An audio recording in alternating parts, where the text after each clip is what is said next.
I write to you not in anger, but in solemn reflection, mindful of the weight of your office and the responsibility it carries before both the living and those who came before us. An open letter to the President of the Republic of Zimbabwe by retired Dio Shepherd. Beso and not subscribe or like on the bell icon. Your Excellency, between the Zambezi and the Limpopo, God blessed a people and endowed them with what many nations can only dream of: vast mineral wealth, fertile land, the rich biodiversity, cultures and languages found nowhere else on earth. This was not by chance or accident of geography. It was God-ordained inheritance, deliberate, abundant, and sufficient for every Zimbo.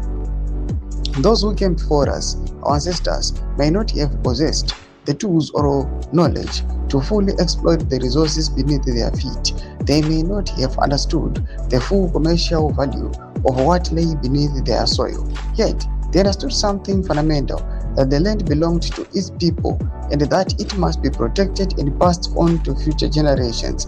Mr. President, our forebears fulfilled that duty. They preserved, they handed over. Today, the responsibility rests with us and most directly with you as President. Your Excellency, the presence of gold, diamonds, lithium, and other resources in Zimbabwe is not a measure of modern leadership. It is our starting point. It is the ledger balance we inherited. Leadership is measured not by what exists beneath the soil, but what is built above it, and by how efficiently natural wealth is transformed into shared prosperity, dignity, and opportunity for all Zimbos.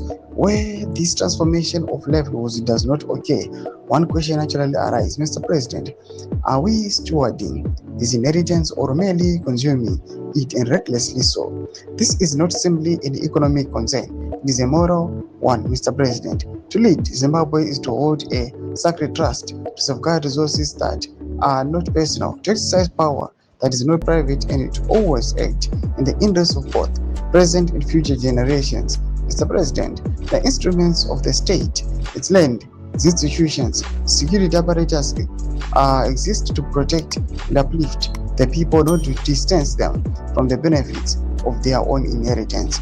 Do an open letter in your papangwa the president. Nibodza mafunguro enyu moti kudipa msuri pechitiko ichi. Na comment section yetu za fungo enyu. So subscribe or like, check on the bell icon.